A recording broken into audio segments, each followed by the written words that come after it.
अब अपन बात कर रहे हैं कि कीटोन के नामकरण की।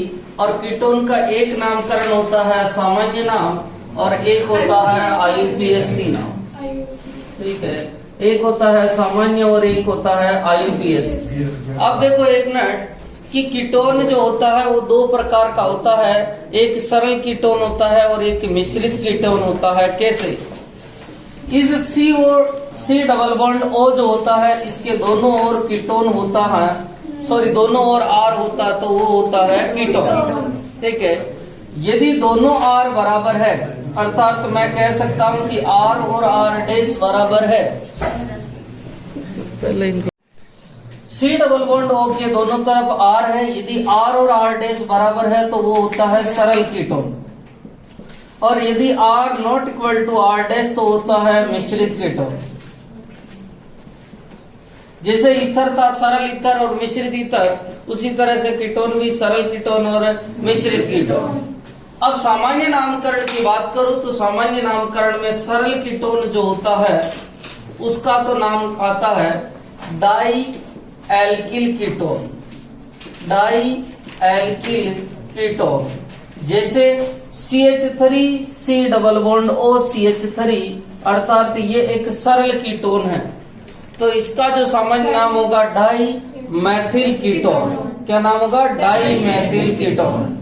पर यदि मिश्रित कीटोन हो तो उसका नाम थोड़ा अलग होगा और उसका नाम होता है alkyl alkyl ketone. Alkyl alkyl ketone. और यहाँ जो बात होती है कि सर किस आधार पे नाम लिखना है तो नीचे अंग्रेजी वर्णमाला के आधार पर बात करनी है। किसके आधार पे? अंग्रेजी वर्णमाला के आधार पर अपने को बात करनी है।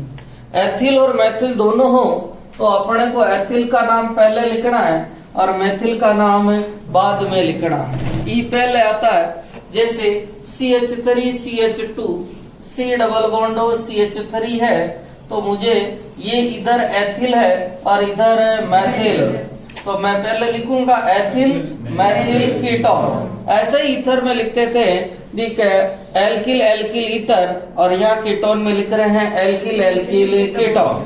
ठीक है, अब बात करते हैं कि सर IUPAC नामकरण की।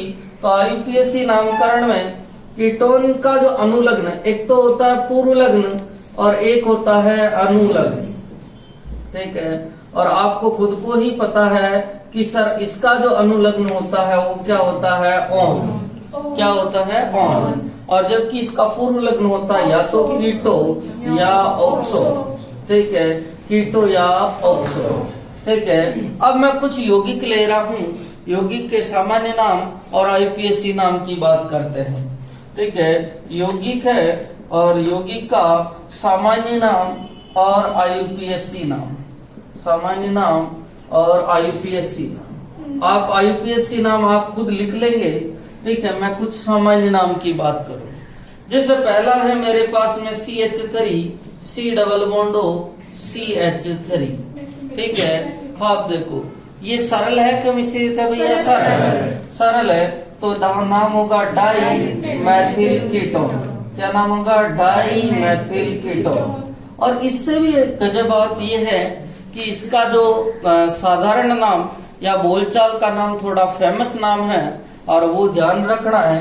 और उस सामान्य नाम जो है उसका नाम होता है एसीटोन। क्या नाम है? एसीटोन। ठीक है, इसको डाईमेथिल कीटोन के नाम से तो कम जाना जाता है और एसीटोन के नाम से ज्यादा जाना जाता है। नेक्स्ट बात करें दूसरा CH3 C double bond O CH2 CH3। इधर है मैथिल और इधर है एथिल। पहले किसका नाम लिखूंगा? एथिल। तो नाम हो जाएगा ethyl Maithil ketone. Ethyl Maithil ketone. ठीक है, नेक्स्ट आता है और ठीक है CH3 CH2 C double bond O CH2 CH3। सरल है कि मिश्रित है? सरल। नाम क्या होगा? Die ethyl ketone. Die ethyl ketone. Die ethyl ketone. IUPAC नाम आप खुद लिख लेंगे। ठीक है, जैसे इसका IUPAC नाम मैं समझा रहा हूँ, इसमें जनक श्रृंखला कितने कार्बन की होगी? 1 2 3। सबसे पहले आप देखो, सबसे पहले प्रतिस्थापी है क्या? नहीं है। अरे कोई प्रतिस्थापी है इसमें? नहीं है। तो प्रतिस्थापी फिर आता है जनक। जनक में कितने कार्बन है? 3। तो प्रो, ठीक है। अब देखो 1 डिग्री अनुलग्न की बात करें तो ईएन, इन और आयन सारे के सारे कौन से बॉन्ड है? Single bond. आपके दिमाग में आता होगा कि सर सी डबल बॉन्ड, ओ तो है डबल बॉन्ड, ये क्रियात्मक समूह का है, जनक श्रृंखला में नहीं है। तो प्रोपेन, ठीक है, प्रोपेन 2O या 2 प्रोपेनॉन, 2 प्रोपेनॉन लिख लेंगे, ठीक है। तो लिखो जो, हाँ इनका पहला यूपीएससी बता रहा हूँ। ये जनक श्रृंखला में कितने कार्बन की होगी? 4। 1 2 3 4। क्या नाम लिखा? ब्यूटेन 2O, ब्यूटेन 2O या 2 ब्यूटेनॉन, 2 ब्यूटेनॉन। हाँ 1 मिनट, हाँ इसका नाम पेंटेन 3O या 3 पेंटेनॉन।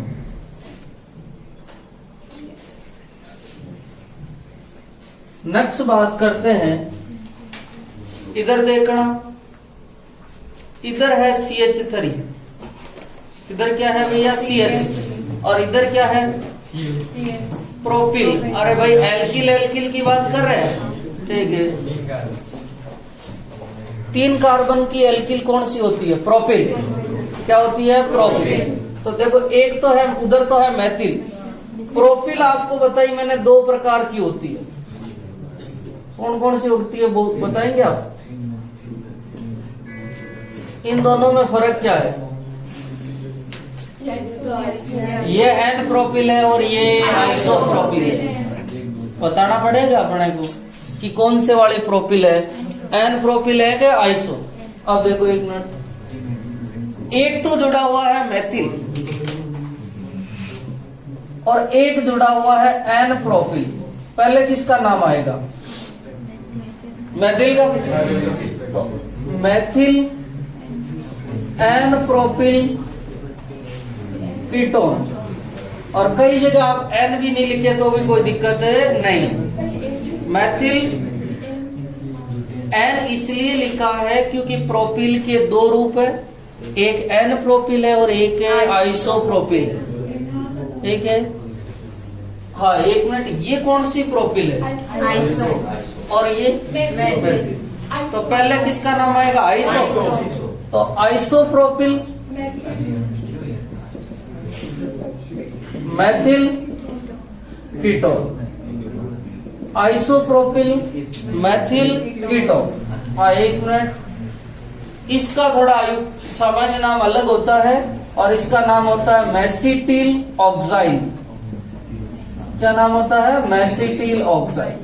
हाँ 1 मिनट, इनका बताओ देखे, ये कौन सी एल्किल है? ये आइसोप्रोपिल है, ये भी ये सम्मित है क्या असम्मित है? सम्मित। या सरल है कि मिश्रित है? सरल। देखो सरल को ही सम्मित कहते हैं और मिश्रित को क्या कहते हैं? असम्मित। Di isopropyl ketone, di isopropyl ketone. समझ में आ गया? अब इनके आप IUPAC नाम लिखो जल्दी से।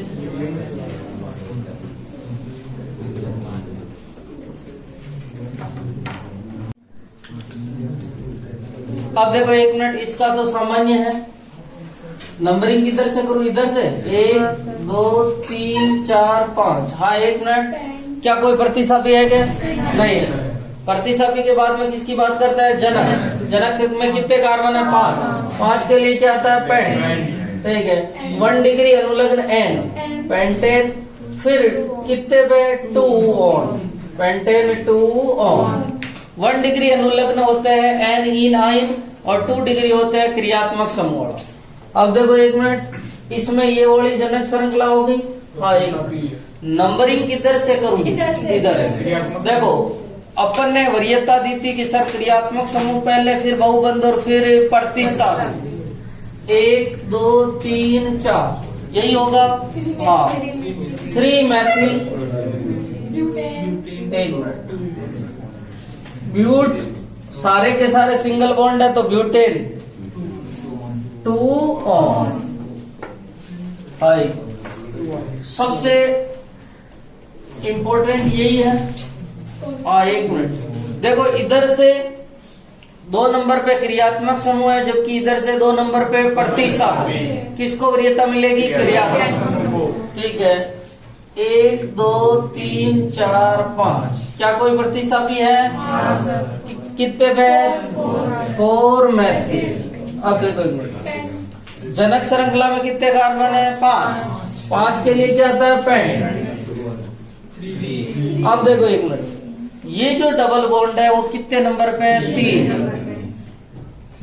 ठीक है, पेंट 3 इन 2 ऑन। सही है? ठीक है, 4 मैथिल पेंट 3 इन 4 ऑन। ये तो सब सिंपल ही है, किधर से भी करो नंबरिंग, कोई दिक्कत नहीं। 1 2 3 4 5। हाँ एक मिनट, 2,4 डाई मैथिल पेंटेन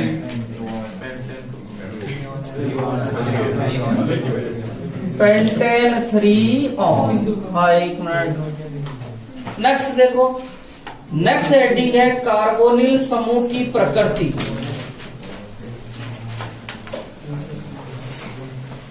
अब देखो, कार्बोनिल समूह होता है C डबल बॉन्ड O समूह, और कार्बोनिल समूह में 2 भाग आते हैं, एक एल्डिहाइड और एक कीटोन। अब देखो एक मिनट, ये है कार्बोनिल समूह C डबल बॉन्ड O समूह। अरे बाद में उतार लेना दोनों साथ, C डबल बॉन्ड O समूह। यदि यहाँ दोनों ही R है तो कीटोन है, एक R है और एक हाइड्रोजन है तो एल्डिहाइड। ऑक्सीजन पे 2 लोन पेयर उपस्थित है, क्योंकि ऑक्सीजन के बाह्यतम कोश में 6 इलेक्ट्रॉन होते हैं। 6 में से 2 तो बंध बनाने में काम आ गए और 4 आपको खुद को पता है कि कार्बन और ऑक्सीजन में से किसकी विद्युत ऋणता ज्यादा है? ऑक्सीजन। तो बंध के इलेक्ट्रॉन कौन लेके जाएगा? ऑक्सीजन। और बंध के दोनों इलेक्ट्रॉन ऑक्सीजन लेके जाएगा, जिसके कारण ऑक्सीजन पर ऋणावेश और कार्बन पर धनावेश। ठीक है, तो ये स्थिति भी बनती है। ठीक है, ये वाली स्थिति। कई बार क्या होता है कि सर एक ऐसी स्थिति भी बनती है, कार्बन और ऑक्सीजन की विद्युत ऋणता में अंतर है, तो जो है इन दोनों के बीच में आंशिक धनावेश और आंशिक ऋणावेश भी आता है। इस पर आंशिक ऋणावेश और इस पर आंशिक धनावेश। ये आंशिक विस्थापन है, जबकि ये पूर्ण विस्थापन है। दोनों इलेक्ट्रॉन कौन लेके गया है? ऑक्सीजन। इसलिए ऑक्सीजन पे नेगेटिव और कार्बन पे पॉजिटिव। समझ में आ गया? जब भी बंध टूटेगा तो बंध के इलेक्ट्रॉन कौन लेके जाएगा? ऑक्सीजन। क्यों लेके जाएगा? क्योंकि ऑक्सीजन की विद्युत ऋणता ज्यादा है और कार्बन की विद्युत ऋणता कम। एक बात और होती है कि सर यहाँ पर ऑक्सीजन का संकरण क्या है? तो ऑक्सीजन का जो संकरण होता है वो sp2 संकरण होता है, और कार्बन का संकरण भी क्या होता है? sp2। सर ऐसा क्यों? क्योंकि अपन संकरण जब निकालते हैं तो अपन कहते हैं संकरण = सिग्मा प्लस लॉन पेयर। अब देखो ये वाली स्थिति है। ठीक है, ये 2 बंध है और आपको पता है 2 बंध में से तो एक तो सिग्मा होता है और एक पाई। सिंगल बॉन्ड हमेशा ही क्या होता है? सिग्मा। अब देखो कार्बन की बात करूं तो कार्बन पे 1 2 और 3 तो सिग्मा है। क्या कोई लोन पेयर उपस्थित है? नहीं। तो 3 + 0 = 3, और 3 के लिए क्या आता है? sp2। 2 होंगे तो sp, 3 होंगे तो sp2, 4 होंगे तो sp3। इस ऑक्सीजन की बात करूं कितने लोन पेयर है भैया? 2, और सिग्मा कितने? 1। तो 1 + 2 = 3, और 3 मतलब sp2। कार्बोनिल समूह में दोनों C और O दोनों का संकरण sp2 होता है तथा ऑक्सीजन की विद्युत ऋणता अधिक होने के कारण जब भी बंध ब्रेक होता है तो बंध के दोनों इलेक्ट्रॉन ऑक्सीजन के पास जाते हैं, ठीक है, जिसके कारण ऑक्सीजन पर ऋणावेश और कार्बन पर धनावेश आ जाता है। कार्बन पर क्या आ जाता है? धनावेश। ठीक है, ये लिखो जल्दी से।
नेक्स्ट हेडिंग लिखो निर्माण की विधियां। हेडिंग लिखो निर्माण की विधियां। अरे बता रहा हूं, निर्माण की विधियां। कार्बोनिल यौगिक के निर्माण की विधियों में अपन 3 प्रकार की विधियां पढ़ेंगे, क्योंकि कार्बोनिल यौगिक में कौन कौन आता है भैया? एल्डिहाइड और कीटोन। तो अपन 3 टाइप कैसे पढ़ेंगे? देखो, पहला टाइप तो होगा एल्डिहाइड व कीटोन के निर्माण की विधि। पहला टाइप होगा कि एल्डिहाइड और कीटोन दोनों के निर्माण की विधियां होंगी। सेकंड टाइप में केवल एल्डिहाइड निर्माण की विधि, और थर्ड टाइप में क्या होगा? केवल कीटोन, केवल कीटोन के निर्माण की विधि। अब पहली हेडिंग डालना, एल्डिहाइड व कीटोन दोनों के निर्माण की विधि। एल्डिहाइड व कीटोन दोनों के निर्माण की विधि। एल्डिहाइड व कीटोन दोनों के निर्माण की विधियां।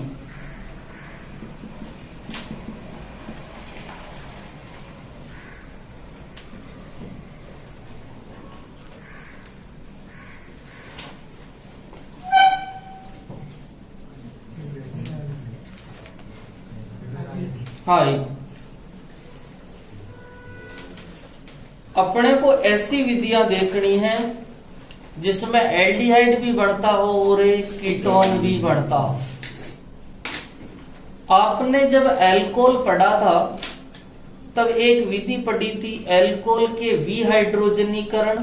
जब एल्कोहल के रासायनिक गुण पढ़ रहे थे तब अपन ने पढ़ा था कि एल्कोहल का विहाइड्रोजनीकरण या उत्प्रेरकीय विहाइड्रोजनीकरण, और कॉपर 573 से क्रिया करवाई थी। देखो पीछे एल्कोहल के रासायनिक गुणों में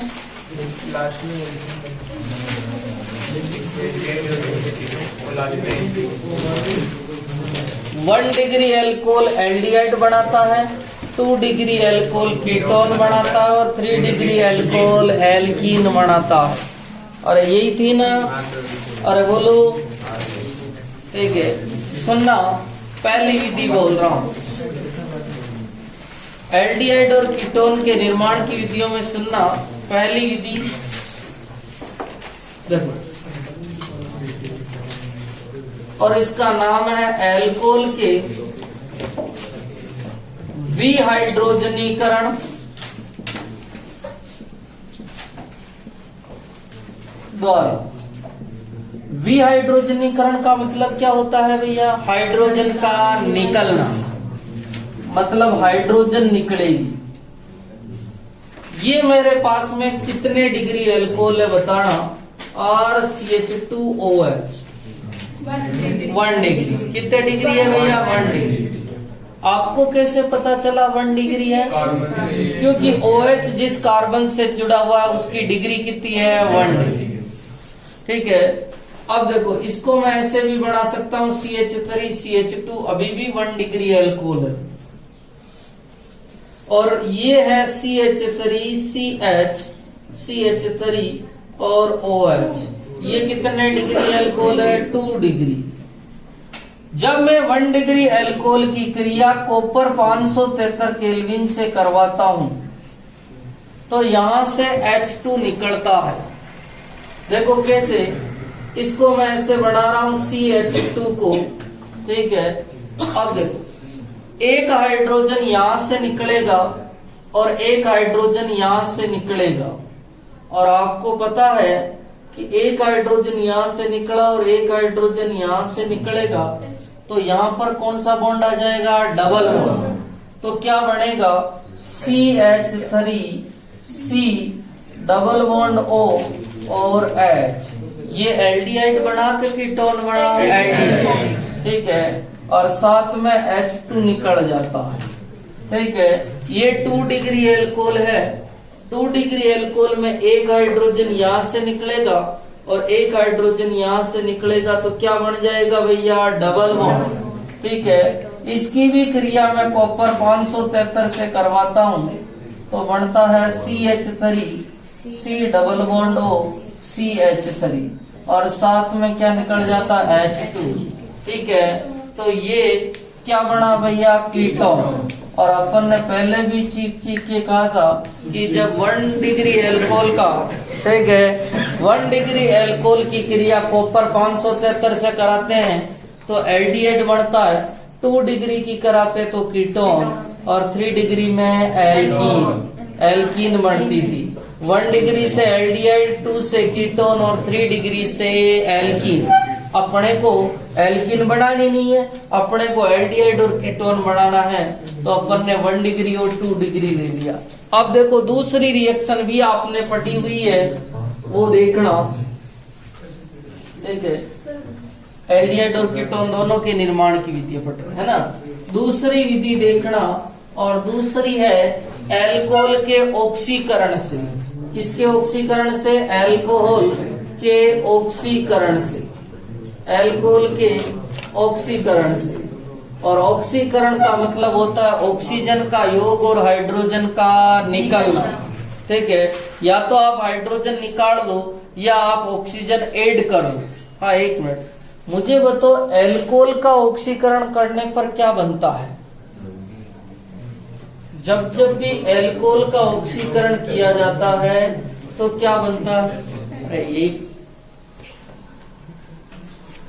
अल्कोहल का ऑक्सीकरण किया जाता है तो एल्डिहाइड बनता है, और एल्डिहाइड का ऑक्सीकरण करने पर क्या बनता है? एसिड। क्या बनता है? एसिड। ठीक है, अल्कोहल का ऑक्सीकरण करने पर एल्डिहाइड और एल्डिहाइड का ऑक्सीकरण करने पर एसिड बनता है।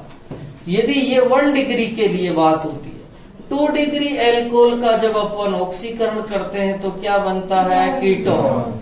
अभी देखा था, क्योंकि विहाइड्रोजनीकरण का मतलब ही होता है ऑक्सीकरण। क्योंकि ऑक्सीकरण में अपन कहते हैं या तो ऑक्सीजन का योग या हाइड्रोजन का निकलना, और अपन ने यहाँ पर क्या कर दिया है? हाइड्रोजन का निकलना। ठीक है, अब देखो इधर, यहाँ पर मैं अल्कोहल का ऑक्सीकरण करना चाह रहा हूं, और 1 डिग्री अल्कोहल है CH3 CH2OH। जब आप इसका ऑक्सीकरण करोगे, और ऑक्सीकरण करने का मतलब है ऑक्सीजन का योग या हाइड्रोजन का निकलना। यहाँ पर आप दुर्बल उत्प्रेरक लेंगे, और दुर्बल ऑक्सीकारक में आपको लिखाया हुआ है, एक लिया था PCC, एक लिया था PDC, और एक लिया था आपके जोन्स रिएजेंट। ठीक है, दुर्बल लेंगे क्योंकि दुर्बल एल्डिहाइड बदलता है, जबकि प्रबल सीधा एसिड में लेके जाता है, और अपने को एसिड नहीं बनाना। अपने को यहाँ पर CH3 CHO अर्थात एल्डिहाइड बनाना है, अर्थात 1 डिग्री अल्कोहल से अपने को एल्डिहाइड बनाना है, तो ऑक्सीकरण करवा दो दुर्बल से। विधि यही है। यहाँ पर मैं उत्प्रेरक ले रहा था कॉपर 573 और यहाँ पर दुर्बल ऑक्सीकारक ले रहा हूं, ठीक है। 2 डिग्री एल्कोहल हो तो 2 डिग्री एल्कोहल हो तो आप करते हैं, ठीक है, 2 डिग्री एल्कोहल में आप जो है प्रबल भी ले सकते हैं और दुर्बल भी ले सकते हैं, और ये भी कीटोन ही बनाएंगे CH3 C double bond O CH3। दुर्बल में आपको 3 लिखाए थे, PCC, PDC और जॉन्स, और प्रबल में लिखा रखा था KMnO4H+, KMnO4OH- और K2Cr2O7H+, अम्लीय माध्यम। और यहाँ पर H2 निकला है, हाइड्रोजन निकली है, और हाइड्रोजन निकली है अर्थात विहाइड्रोजनीकरण हुआ है, और विहाइड्रोजनीकरण हुआ है वो भी क्या है, ऑक्सीकरण। देखो ऑक्सीकरण जो होता है उसमें दोनों पद होते हैं, या तो आप ऑक्सीकरण में ऑक्सीजन का योग कर दो या किसको निकाल लो, हाइड्रोजन। और अपचयन में आप करते हैं कि सर हाइड्रोजन का तो योग होता है और ऑक्सीजन निकलता, यही होता है, ठीक है। तो यहाँ पर मैंने यही किया है, दोनों हाइड्रोजन निकली है और हाइड्रोजन का निकलना भी क्या है, ऑक्सीकरण। यहाँ पर भी हाइड्रोजन निकली है तो हाइड्रोजन का निकलना भी क्या है, ऑक्सीकरण। यहाँ पर भी देखोगे तो आपको हाइड्रोजन ही निकली है तब जाके एल्डिहाइड प्राप्त हुआ है, ठीक है। ये CH2OH है, यहाँ से एक हाइड्रोजन और यहाँ से दूसरी हाइड्रोजन निकली है, H2 निकली है तो भी वो ऑक्सीकरण ही है, और यहाँ से भी H2 निकली है तो भी क्या है, ऑक्सीकरण। तो ऑक्सीकरण का दिमाग में ये सेट करना कि ऑक्सीजन का योग तो है ये, पर हाइड्रोजन का निकलना। अब मैं एल्डिहाइड बना है ना, एल्डिहाइड का आगे ऑक्सीकरण करवाऊंगा तो जो है एसिड बनेगा, ये पता है आपको कैसे। तो अब देखना, ये मेरे पास में एल्डिहाइड है और एल्डिहाइड में ऑक्सीकरण कराऊं तो एसिड बना है RC double bond O OH। देखो ऑक्सीजन जुड़ा है और ऑक्सीजन का जुड़ना भी क्या है, ऑक्सीकरण। अब इसके यदि मेरे को एल्कोहल में मैं प्रबल डाल देता 1 डिग्री में तो सीधा एसिड में ले जाता, और मुझे एसिड बनाना नहीं, मुझे रिएक्शन को एल्डिहाइड तक ही रोकनी है, इसीलिए मैंने दुर्बल ऑक्सीकारक लिया। कीटोन का आगे ऑक्सीकरण ही नहीं होता, इसलिए प्रबल डालो चाहे दुर्बल। लिखो जल्दी से, ये जितनी भी रिएक्शन दे रखी है ना, इनको तुम्हारे घर पे पूर्ण करनी है। लिखो जब लिखना ही,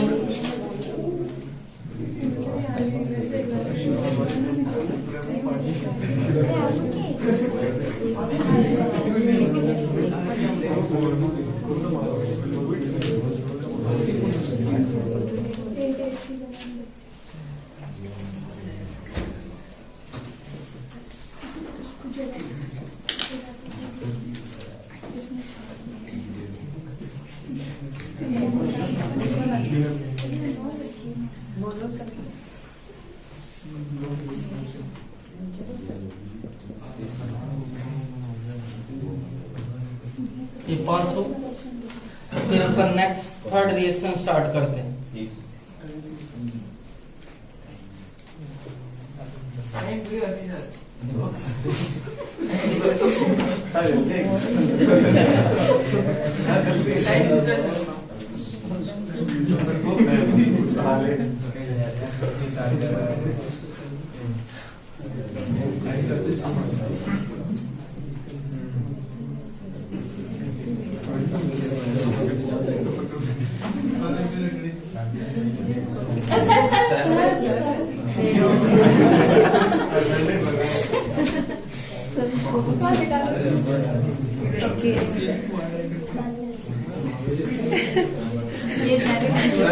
उसके अंदर क्या OH था। एल्काइन के जल योजन द्वारा,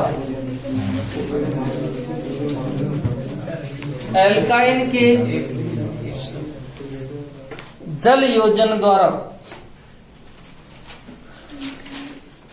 एल्काइन के जल योजन द्वारा और आपको पता है जल योजन का मतलब किसका योग होगा, H2O का। और H2O का जो योग होता है उसके लिए उत्प्रेरक आते हैं। एक उत्प्रेरक तो आता है आपका तनु H2SO4। कौन आता है, तनु H2SO4। और तनु H2SO4 तनु को कहता है DIL, डाइल्यूट H2SO4। एक आता है आपका डाइल्यूट HgSO4, या आपके पास में तीसरा आ जावे Hg+2। ये तीनों ही उत्प्रेरक जल योजन का कार्य करते हैं। तो विशेष रूप से ध्यान रखना कि ये जो उत्प्रेरक होते हैं ये किसका काम करते हैं, जल योजन का। किसका काम करते हैं, जल योजन। अब देखो मेरे पास में है CH3 CH triple bond CH, sorry CH3C triple bond CH। मैंने क्रिया करवाई थी तनु H2SO4 के साथ में, और तनु H2SO4 डालते ही पता चल गया कि जल का योग होगा। और जल का योग मतलब H+ और OH-। आपको पता है कि ये ट्रिपल बॉन्ड है और इसमें बंध टूटता है। बंध टूटेगा तो एक बंध के दोनों इलेक्ट्रॉन इस वाले कार्बन की तरफ जाएंगे। उसका कारण है क्योंकि C ट्रिपल बॉन्ड CH और इधर है CH3। ये CH3 +I प्रभाव दर्शाता है क्योंकि एल्किल समूह का +I प्रभाव दर्शाता है, जिसके कारण इस वाले कार्बन पे इलेक्ट्रॉन घनत्व बढ़ जाता है। और इसीलिए बंध के दोनों इलेक्ट्रॉन इस वाले कार्बन की तरफ जाते हैं, क्योंकि यहाँ तो इलेक्ट्रॉन घनत्व पहले से ही ज्यादा है और इलेक्ट्रॉन और इलेक्ट्रॉन के बीच में प्रतिकर्षण होता है, इसलिए इस वाले कार्बन पे इलेक्ट्रॉन नहीं आते। ठीक है, इस वाले कार्बन पे गए इलेक्ट्रॉन तो इसके कारण इस पर तो नेगेटिव आएगा और इस पर पॉजिटिव आएगा। आपका माइनस है तो प्लस वाला जाएगा और प्लस वाला है तो माइनस वाला जाएगा। या आप मार्कोनी का नियम लगाते हैं कि ऋणात्मक भाग वहां जाता है जहां हाइड्रोजन की संख्या कम होती है, यहाँ पर चला जाएगा। ठीक है, तो एक बंध टूटेगा CH3C, ठीक है, OH डबल बॉन्ड CH2। अरे भाई समझ में आ गया ना, एक बंध टूटा, OH यहाँ जुड़ा और H यहाँ जुड़ा। चाहे आप मार्कोनी के नियम के हिसाब से देख ले, चाहे कार्ब धनायन और कार्ब ऋणायन बना के देख ले। आप जब कार्ब धनायन और कार्ब ऋणायन बनाएंगे तो CH3C+ डबल बॉन्ड और CH-। यहाँ प्लस वाले पे OH आएगा और माइनस वाले पे H आएगा, ये यौगिक बनेगा। ठीक है, तो आप चाहे मार्कोनी का नियम लगाओ, चाहे आप कार्ब धनायन और कार्ब ऋणायन बना के लिखो, तो भी एक ही। अब जो है ये जो यौगिक है ये चलाव्यवता दर्शाता है। कौन सी चलाव्यवता? एक समाव्यवता का प्रकार है चलावयवता। ठीक है, और चलावयवता में क्या होता है, उसकी एक कंडीशन होती है चलाव्यवता की कंडीशन क्या होती है, यदि एक ही कार्बन पर डबल बॉन्ड और OH उपस्थित है तो वह चलाव्यवता दर्शाता है। यदि एक ही कार्बन पर डबल बॉन्ड और OH उपस्थित है तो वह चलाव्यवता दर्शाता है। अब इस चलाव्यवता में क्या होता है कि डबल बॉन्ड तो इस तरफ आता है और हाइड्रोजन इस तरफ चला जाता है, अर्थात हाइड्रोजन और डबल बॉन्ड के बीच में ट्रांसफर होता है और ये यौगिक प्राप्त होता है CH3C double bond O CH3, अर्थात ये क्या बन गया भैया, कीटोन। क्या बन गया, कीटोन। ठीक है, तो आपको कोई पूछ ले कि सर चलाव्यवता की शर्त क्या है, तो चलाव्यवता की जो शर्त होती है, चलाव्यवता की शर्त, यदि एक ही कार्बन पर डबल बॉन्ड व OH समूह उपस्थित है, या एक तो डबल बॉन्ड होना चाहिए और एक OH समूह उपस्थित है, तो वह चलाव्यवता दर्शाएगा। अब की बार मैं ले रहा हूं CH triple bond CH, H2O का योग करवा रहा हूं तनु H2SO4 की उपस्थिति में। ठीक है, आप मार्कोनी का नियम लगा लो तो कोई यहाँ मार्कोनी का नियम भी नहीं लगता, क्योंकि दोनों तरफ हाइड्रोजन की संख्या बराबर। ठीक है, मैं OH को इस वाले कार्बन पे जोड़ देता हूँ, H को यहाँ जोड़ देता हूँ, कोई फर्क नहीं। ठीक है, तो बड़ा आपके CH OH और CH2 और कौन सा बॉन्ड रह गए भैया, डबल। ठीक है, क्या ये चलाव्यता दर्शाएगा? हाँ सर, क्योंकि चलाव्यता की शर्त है कि यदि एक ही कार्बन पर डबल बॉन्ड और OH उपस्थित है तो क्या दर्शाता है? चलाव्यता। ठीक है, और चलाव्यता डबल बॉन्ड इस तरफ आएगा और हाइड्रोजन इस तरफ जाएगा, तो देखो CH डबल बॉन्ड O और CH3, ये एल्डिहाइड है कि कीटोन है? एल्डिहाइड। ठीक है, ये बन गया अपने पास में एल्डिहाइड।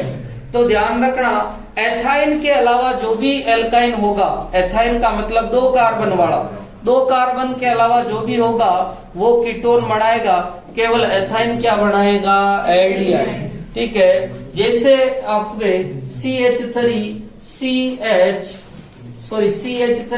ट्रिपल बॉन्ड C और CH3, और इसकी रिएक्शन पूरी करना डाइल्यूट H2SO4 के साथ। लिखो जल्दी से।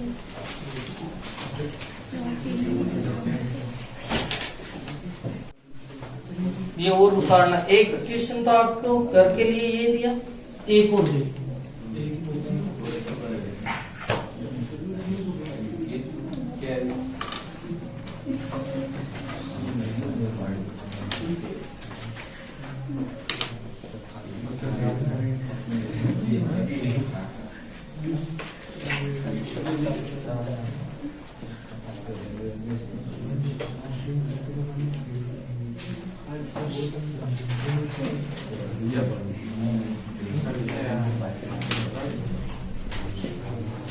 पांच क्वेश्चन तो वो वाले और 3 ये वाले।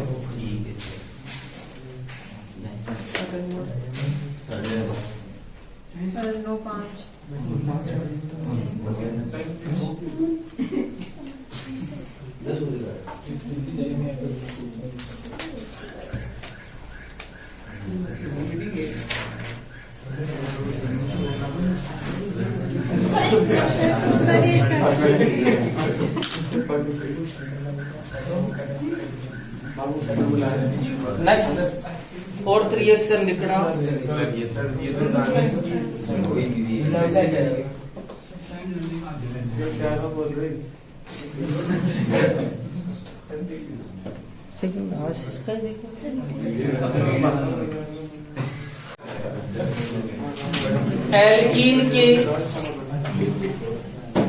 एल्कीन के ओजोनी अपघटन द्वारा, एल्कीन के ओजोनी अपघटन द्वारा अर्थात ओजोनोलाइसिस,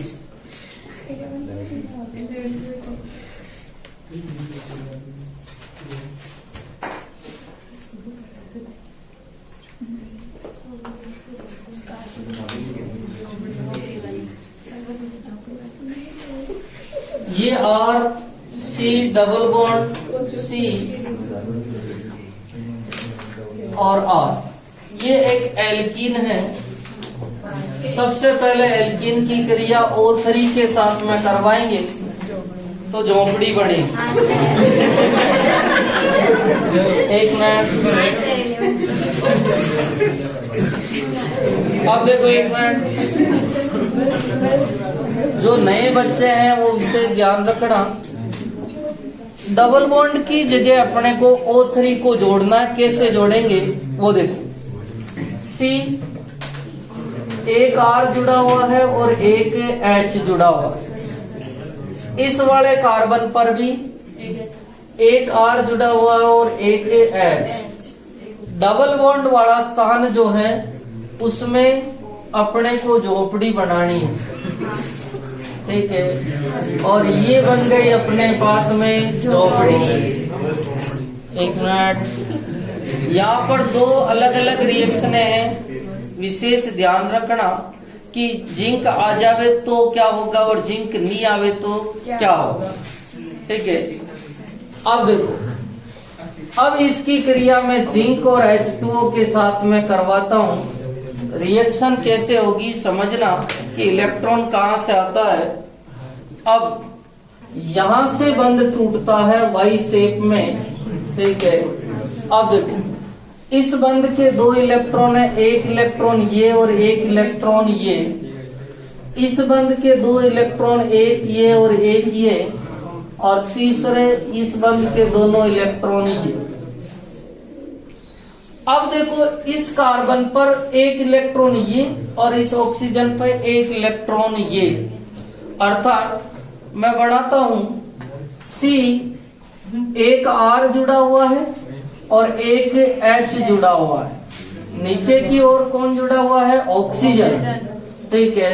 इस वाले कार्बन पे एक इलेक्ट्रॉन है और इस वाले ऑक्सीजन पे भी एक इलेक्ट्रॉन है, ठीक है। दूसरा अपन बात करें, इस वाले कार्बन पर एक R है और एक H है।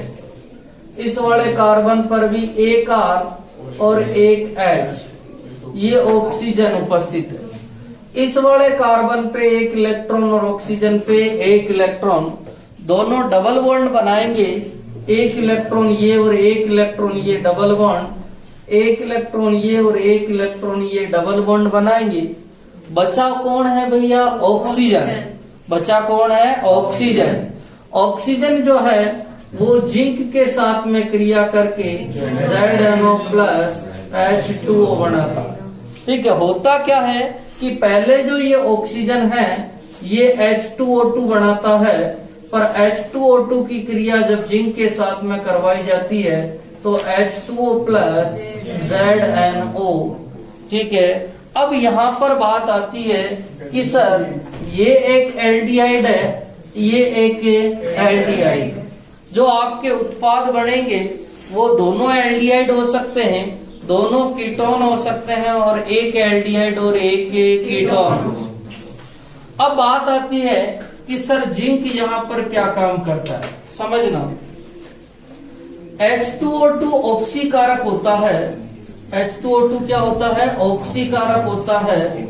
यह एल्डिहाइड को एसिड में बदल देता है। एल्डिहाइड को किस में बदल देता है? एसिड में। एल्डिहाइड को एसिड में बदल देता है, इसलिए जिंक आगे ऑक्सीकरण रोकता है। जिंक आगे क्या होता है? ऑक्सीकरण रोकता है, ठीक है।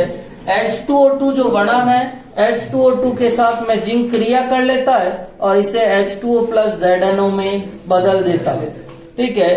अब देखो ये जो H2O2 है ये एल्डिहाइड का ऑक्सीकरण कर सकता है, ठीक है, और इसे एसिड में बदल देता है, और कीटोन का ये आगे ऑक्सीकरण नहीं करता, और इसीलिए एल्डिहाइड का आगे ऑक्सीकरण रोकने के लिए ही इस जिंक को डाला जाता है।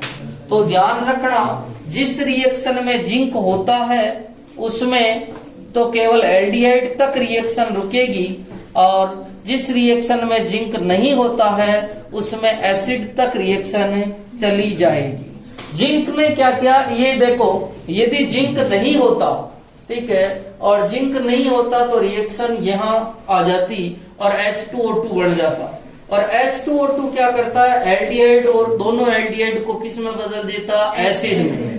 पर अपन ने क्या डाल दिया इसमें? जिंक। और जिंक ने कहा भैया यही रिएक्शन रोकनी है, क्योंकि मैं आपको किस में बदल दूंगा? H2O प्लस ZnO, अर्थात आगे आप ऑक्सीकरण नहीं कर पाएंगे, ठीक है। दोनों कीटोन होते तो कीटोन का H2O2 ऑक्सीकरण कर ही नहीं सकता, इसलिए आगे एसिड बनता नहीं। पर एल्डिहाइड के केस में जिंक डालना जरूरी है कि H2O2 आगे रिएक्शन नहीं कर सकता, ठीक है। पहले बढ़ो, इसको आगे अपन 2-4 एग्जांपल से कल करेंगे।